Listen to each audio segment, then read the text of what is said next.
pessoal! Estou aqui de volta para conversarmos hoje sobre o tema armazenamento e conservação da carne e derivados. Vamos lá?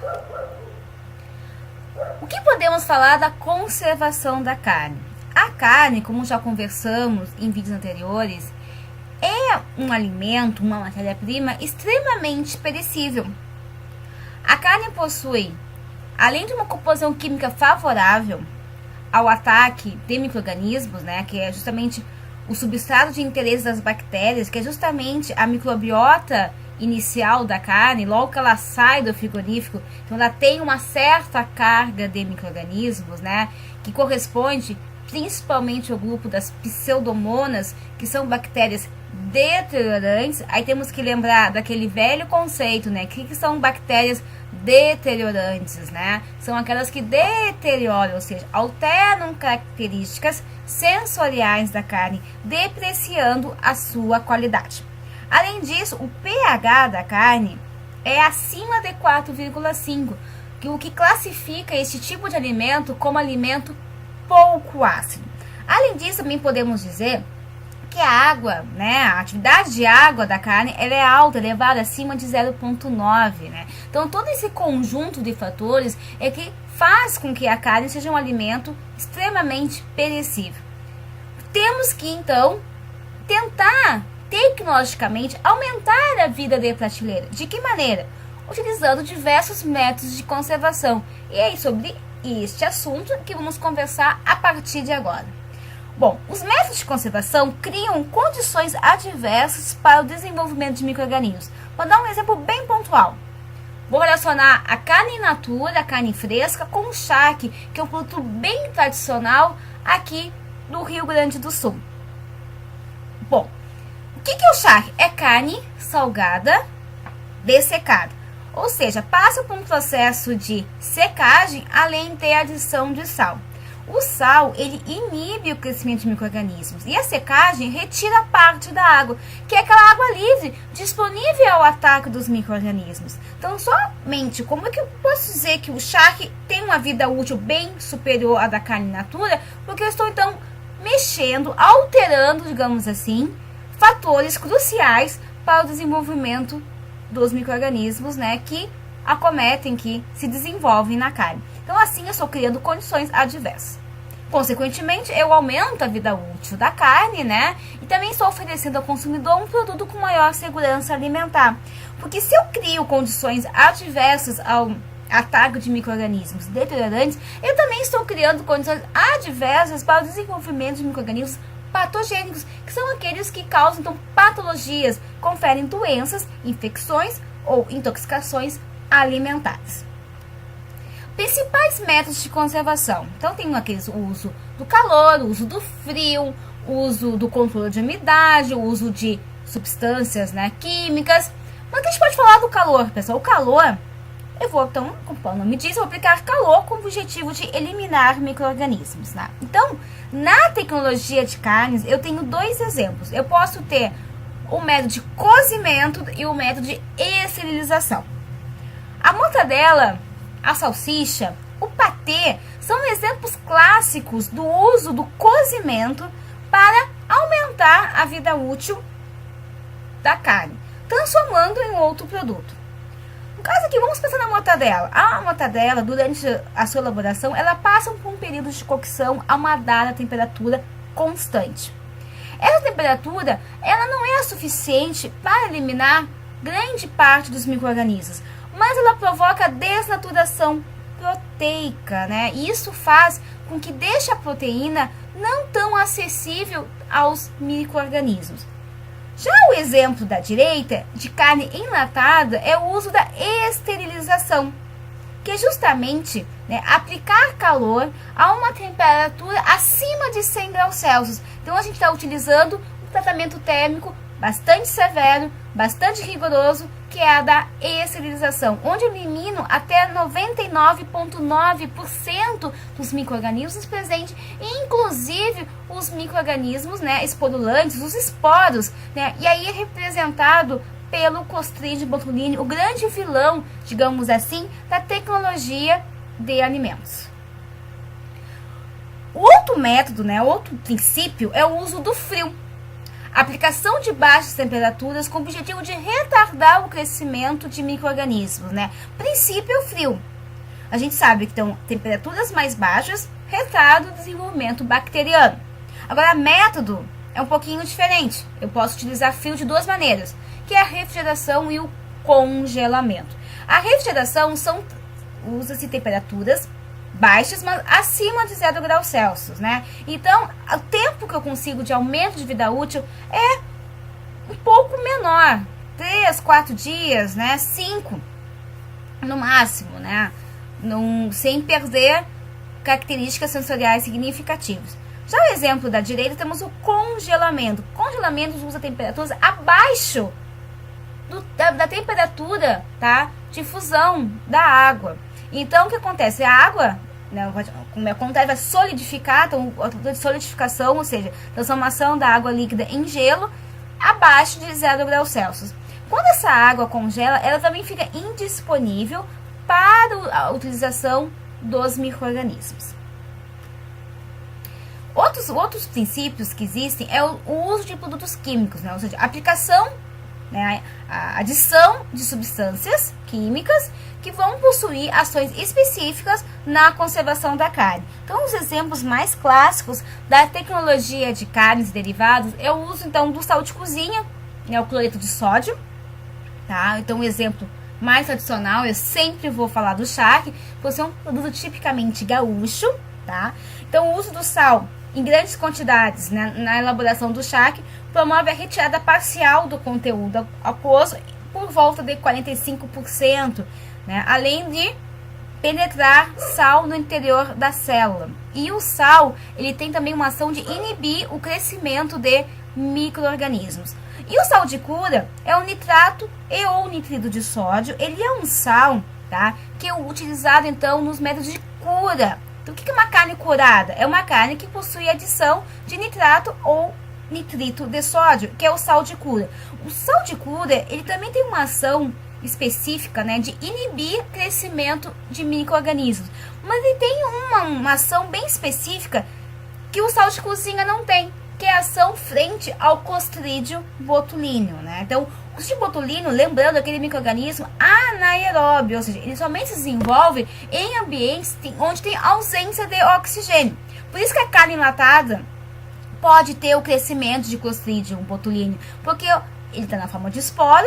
Quando está na ausência de oxigênio, ele volta para sua versão, digamos, estado vegetativo.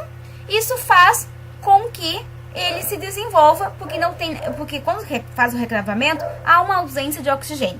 Mas quem não garante que no interior do embutido também não se cria uma condição anaeróbica, né? Então, por isso que o sal de cura tem essa ação e é muito utilizado na tecnologia de carnes e derivados. Bom, o outro princípio que tem é o controle de umidade. É quando se retira parcial ou praticamente totalmente o conteúdo aquoso, ou seja, a água livre, com o objetivo de diminuir esse valor de atividade de água e indisponibilizar essa para o crescimento de micro-organismos. Aí os exemplos clássicos, né, secagem e ou desidratação, eles são métodos iguais, a única diferença, né, de conceito é que secagem é feita naturalmente e a desidratação artificialmente, ou seja, eu vou utilizar um equipamento onde eu consigo controlar todos os fatores que promovem, então, a retirada parcial desse conteúdo aquoso. Que fatores são esses? Temperatura, umidade relativa e velocidade de circulação do ar. Exemplos aqui, então, o charque, que em alguns lugares ainda se utiliza o método artesanal, a secagem natural, onde não consegue, então, ter acesso, né, ao controle total de fatores que promovem a retirada de água. E temos aqui o jacket beef, tá, que é um produto, não é tão tradicional aqui, muito consumido, mas em outros países se consome largamente. O jacket beef, ele é, então, tiras, né, digamos assim, de carne, onde passa por um processo de desidratação e também ele é temperado, tá? Pode abrir a embalagem e já consumir essa carne. Também tem o uso da fermentação para promover o aumento da vida útil. Tá? Ou seja, eu vou utilizar micro-organismos selecionados, uma cultura que vai promover a fermentação da carne a partir do fornecimento de açúcares como substrato, né? Com o objetivo de reduzir o pH da carne mais próximo, né, do 4,5, que é o que vai delimitar se esse alimento é ácido ou pouco ácido e, consequentemente, né, vai inibir esses micro-organismos deteriorantes.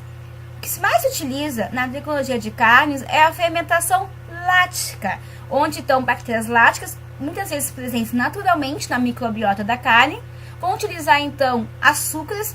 Da onde esses açúcares? Então eu vou adicionar glicose, uma quantidade pequena de sacarose, eles vão utilizar então estes substratos e vão então transformar em ácido lático. O que o ácido lático faz? Como qualquer outro ácido, vai promover o abaixamento do pH deste produto, desfavorecendo o crescimento de micro-organismos de bactérias deteriorantes. Exemplo clássico, estão todos os salames, salame italiano, né? Então, essa fermentação é um agente conservante, salames coloniais, tá? Então, esses produtos bem típicos, né? Utilizados, então, como princípio, a fermentação. E também, pessoal, na tecnologia de carnes, eu posso usar processos mistos, ou seja, eu vou utilizar no único processo princípios diferentes, né? Então, a aplicação de 2 ou mais processos de conservação. O exemplo é a defumação. Então, aquela linguiça defumada, a mortadela defumada, costelinha defumada. Então, qualquer produto, carne defumado, bacon também existe bastante. Eu posso ter bacon sem estar defumado como defumado. Eu vou utilizar princípios químicos e princípios de calor. Sempre vai ter ação do calor em função que eu tenho que... O que é a defumação? É a queima, né, a combustão incompleta de madeiras selecionadas. E quando se faz a queima, né, essa combustão incompleta de madeiras selecionadas, vai se gerar uma fumaça, e essa fumaça que vai então ser depositada na superfície do produto que eu estou defumando. O calor, a temperatura elevada, ela promove uma desidratação, uma secagem, digamos, na retirada superficial de água, promovendo então, formando uma barreira que impede a perda de água do produto para o meio externo e que micro-organismos penetrem do meio externo para o interior do meu produto. Porque essa fumaça possui componentes bacteriostáticos. Significa isso? Que não permitem o desenvolvimento bacteriano. Refrigeração e congelamento, ele é então, sim, o uso do frio, o principal método de conservação da carne in natura. Quando eu aplico calor, uso de produtos químicos, eu faço uma desidratação, eu estou modificando as características da carne in natura. Eu vou ter carne apresentada para o consumidor de uma maneira diferente. Mas eu quero que as características da carne fresca se mantenham. Tá? Por exemplo, eu quero utilizar essa carne para preparar uma refeição. Eu só posso usar o frio, somente as baixas temperaturas, porque elas têm como vantagens o máximo prolongamento. Claro que o congelamento sempre vai ter um prolongamento de vida útil maior, superior que a refrigeração, mas principalmente, pessoal, não esqueçam, mínima modificação nas características sensoriais e valor nutricional. Então, praticamente, eu não estou modificando essas características sensoriais. O congelamento, quando bem feito, ele praticamente não modifica. Agora, se caso utilize congelamento lento, aí tem uma modificação um pouco maior, mas mesmo assim eu consigo utilizar essa carne para fazer uma refeição, por exemplo. O frio tem ampla possibilidade de uso, custos razoáveis e ausência de ações nocivas à saúde. É assim que se faz nos frigoríficos com as carcaças recém-obtidas. Elas vão direto para as câmeras frias ou câmaras frigoríficas, né? Nós já conversamos isso em vídeos anteriores. Na transformação bioquímica da carne, ela vai se completar justamente nessas câmeras frias. Há 3 tipos de métodos, né, para fazer o resfriamento dessa carcaça logo após o abate: o escalonado, rápido e super rápido. O que se utiliza hoje nos frigoríficos? Um método rápido, tá? Que dentro de 18 a 24 horas se consegue então obter carne refrigerada a 4 graus Celsius, pronta para ser distribuída e comercializada ou ser desossada dentro do próprio frigorífico. Bom, a refrigeração, como a gente pode dizer, ela não elimina os micro-organismos, tá? Ela vai apenas diminuir ou retardar a velocidade de crescimento desses. Então, por isso que tem um tempo limitado de vida útil. A carne, ela tem que estar no seu ponto frio, ou seja, o ponto mais distante da superfície, ou o ponto mais central, a 4 graus Celsius. Por isso que a temperatura da câmara fria vai estar um pouco menor, porque tem que se pensar que o calor, né, a retirada de energia, o frio, ele vai penetrando, né, por condução, molécula por molécula, até que o ponto frio chegue também a 4 graus Celsius e toda aquela peça esteja, então, devidamente refrigerada, e assim eu consigo dizer que tem qualidade, tanto, né, físico-química quanto microbiológica, em toda a carcaça ou corte específico. O congelamento, ele consiste em submeter a carne em baixas temperaturas, como eu já comentei, abaixo do ponto de congelamento da carne, né, que é o ponto de solidificação.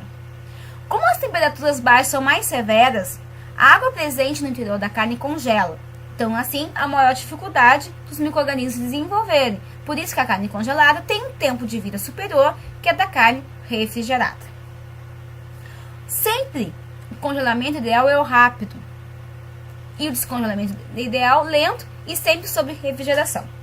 Por que o congelamento ideal é rápido? Porque não permite que se criem núcleos de gelo, quando a água está transformando então, líquida para sólida, muito grandes. Quando se tem o surgimento de vários núcleos de gelo, o que acontece? Toda a água congelada vai permanecer no interior da célula. Quando o congelamento é lento, se forma, então, ao invés de formar novos núcleos, as moléculas de água tendem, na solidificação, elas se agregarem em núcleos já existentes. Então, o que acontece? Vai formar núcleos de tamanhos maiores e de formatos irregulares, que acaba rompendo a parede, tá, da célula, a membrana, né, da célula do tecido muscular. Não tem problema, está congelado, está fechadinho aquela ruptura. Mas quando a gente vai descongelar, a água vai voltar para o estado líquido. E o que vai acontecer? Ela vai se extravasar.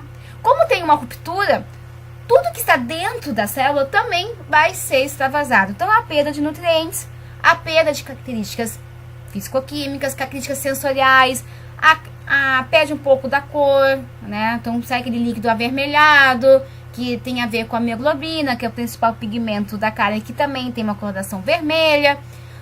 Sais minerais, vitaminas, proteínas solúveis. Então, há uma certa perda, tá? Além disso, a carne perde água naturalmente, né? Estava presente no interior dessa célula. Então, muitas vezes a carne na cocção fica mais dura, perde a capacidade de retenção de água. Isso deprecia a qualidade do meu alimento. Então, aqui está mostrando, então, como é que funciona. No congelamento rápido, como eu falei, aqui à esquerda, vai formar, então, pequenos cristais no interior da célula. Então, vocês estão vendo aqui um desenho em cima de uma célula do tecido muscular. Quando descongela, vai estar ali totalmente no interior dessa mesma célula, sem haver rupturas. A parede celular, né, a membrana está intacta. No congelamento lento, lembra que eu comentei, grandes cristais de gelo, eles vão causar diversos danos. Vai romper essa parede celular, vai perder a sua conformidade inicial e vai ter perda de nutrientes, perda de características, de textura, tá? Então, e por isso que não dá para comparar tu preparar uma refeição que tá acostumado a preparar todos os dias, uma carne fresca, comprou no mesmo dia, de que utilizar uma carne que foi congelada 2, 3 dias atrás. Sempre vai ter depreciação de qualidade. Aí vocês podem se perguntar, então carne congelada não tem qualidade? Não, não é isso, pessoal. Tem quando bem executado os métodos de congelamento. Bom, falamos tanto em conservação da carne, que a gente tem que falar um pouquinho, então, dos micro-organismos, né? Sobre microbiologia específica da carne, da tecnologia de carne e derivados. Por mais que o processo de obtenção da carne, desde que chega o animal no abatedouro, até ele ser distribuído ou ele ser utilizado como matéria-prima para a elaboração de diversos derivados cárneos, sempre vai ter uma carga microbiana inicial. Da onde vem essa carga microbiana? Da onde vem a origem dos micro-organismos na carcaça? Então tem diversos lugares. A própria pele do animal, quando vai se fazer a esfola, ela pode vir a contaminar o músculo, que depois vai ser transformado em carne. Por mais que o colaborador tenha o máximo de cuidado, sempre pode haver o risco de uma contaminação. Falta de higiene no local de abate, do próprio colaborador, que pode vir contaminar a carne, e etapas posteriores, como de evisceração, toalete e desossa, para o uso então, de utensílios que não foram bem higienizados.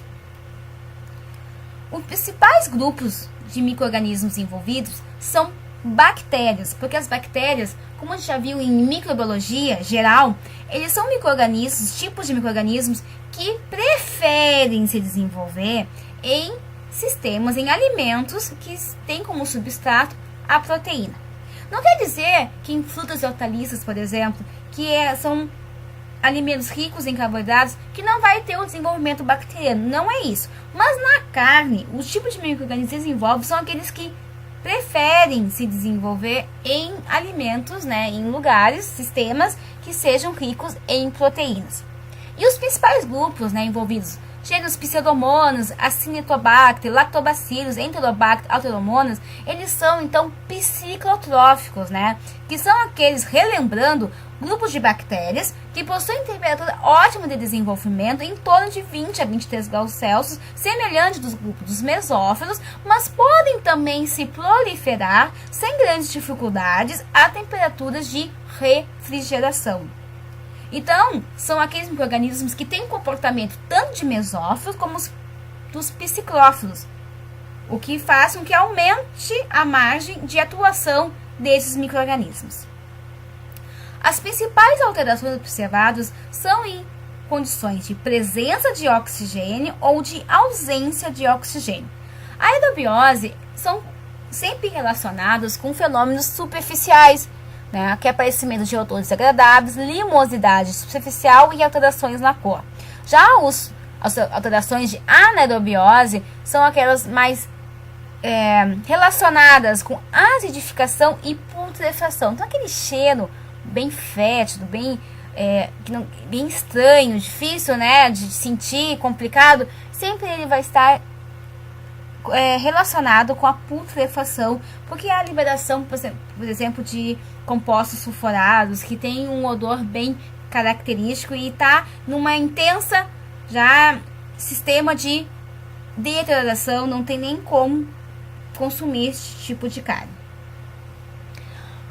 Principais atributos de qualidade, para a gente dar uma relembrada, então são 5: capacidade de retenção de água, suculência, textura, que seria a relação da maciez e dureza, cor, sabor e aroma. O que a gente pode falar da capacidade de retenção de água? É a aptidão da carne para reter total ou parcialmente a própria água, eventualmente a água adicionada durante o seu tratamento ou elaboração de algum derivado carne. É uma medida da capacidade da carne em manter o seu próprio conteúdo aquoso. E essa capacidade de retenção de água, ela se altera durante diversos processos que se aplicam na própria carne. Então, por exemplo, eu estou fazendo um derivado, estou adicionando sal de cozinha. Pode sim alterar, tanto para mais ou para menos, a capacidade de retenção de água. Fatores pré-abate e pós-abate, como as etapas de maturação da carne, né? Ou seja, pré-rigor, rigor mortis e pós-rigor. Então, no rigor mortis, vai ter uma capacidade menor do que quando a carne encontra-se na etapa de pós-rigor. Tá? A ação de calor também pode desfavorecer essa capacidade de retenção de água, ou como também pode favorecer. Tá? O que a gente pode falar da suculência? Suculência é a liberação de sucos durante a mastigação da carne. E a suculência é essencial na percepção da palatabilidade, aquela satisfação global, né, de quando está consumindo o produto. Quando a gente fala, essa carne está muito suculenta, é porque ela está extremamente macia, deliciosa, então é algo assim, conceito sensorial bem subjetivo. A suculência tem então relação com o suco natural, o próprio conteúdo aquoso. Como a gente vai mastigando a carne, ele vai sendo liberado na cavidade bucal e tem uma relação bastante estreita também com a capacidade de retenção de água. Aquele corte que perdeu a sua capacidade de retenção de água vai ser com certeza uma carne com menor suculência, porque vai ter menor quantidade de suco liberado durante a mastigação. A textura, ou seja, a maciez e dureza, tem uma relação bastante estreita com o tipo de fibra presente na carne. A própria capacidade de retenção de água também tem uma relação bastante estreita com colágeno, presente no tecido conjuntivo ou não. A percepção da dureza é um motivo de grande preocupação por parte dos consumidores. Todo mundo tem receio de comprar uma carne ou pedir um corte de carne, um determinado prato no restaurante e ela vir extremamente dura, né? Então, tem muito a ver com o tipo de fibra, mas também o tipo de cocção dessa carne, tá? A cor, pessoal, tem uma relação bastante estreita com a mioglobina. A mioglobina é o principal pigmento da carne. Ela é uma proteína que tem como característica a presença de um átomo de ferro no centro desta proteína, tá? E esse átomo de ferro é que confere a coloração vermelha, tá? Presente na carne fresca. Quando a carne ela está, por exemplo, embalada em bandejinhas com aquele filme plástico, tem contato com oxigênio. Então, quando a mioglobina está oxidada, ela tem aquela coloração bem vermelha e brilhante, que é a oximioglobina, que é o que a gente se remete à carne fresca, aquela carne, né, brilhosa e tal, com aparência de fresca. A mioglobina ela tem uma coloração vermelha mais fechada. Já perceberam a coloração de carne a vácuo? Parece uma cor amarronzada. Essa aí é a mioglobina no estado reduzido, que é a metamioglobina. Tá? Por como está na ausência de oxigênio, a mioglobina se reduz. Mas se deixar esse pacote de carne embalada a vácuo aberta sobre uma superfície, com o passar do tempo vai se oxidando e a carne ficando mais avermelhada. Então não é sinal que a carne está com qualidade depreciada, é uma questão do estado de oxidação da mioglobina. E por fim, que a gente pode falar de sabor e aroma? Há inúmeros compostos, tá, que são relacionados com o sabor e aroma da carne, tá? A gente pode dizer que a carne in natura tem um sabor característico de soro, levemente salino, parecido com o do sangue e aroma pouco acentuado, tá? E após o tratamento térmico, se a gente consegue ter uma plenitude sensorial, tá? O aroma, ele está relacionado com a sensação global produzida por compostos que interagem com as terminações sensitivas do gosto e olfato. E os compostos responsáveis, né, por eles, tá? Eles têm a ver com a volatilidade, tá, de compostos. Claro que carne cozida vai ter um aroma específico e carne assada vai ter outro, porque isso aí eles vão sendo então formados, gerados conforme a temperatura que essa carne ela é então sendo acometida, e tem a ver também com a presença ou não de água. Mas não tem como a gente dizer quais são esses compostos, tá? Alguns estudos dizem que, por exemplo, compostos responsáveis pelo sabor tem dentro dos grupos não voláteis peptídeos, aminoácidos, alguns ácidos orgânicos, açúcares, lipídios, entre outros, tá? E voláteis são mais de 450 compostos de baixo peso molecular, por isso sua volatilidade, mas que estão presentes em baixas concentrações, tá? Então essa combinação desses diversos compostos presentes é o que a gente tem então o sabor e aroma da carne. Embora a carne é um tipo de alimento que a gente sempre está associado a algum tempero, algum molho, para aumentar a qualidade sensorial da mesma. Era isso, pessoal. Espero que tenham gostado. Desejo bons estudos para vocês e até a próxima!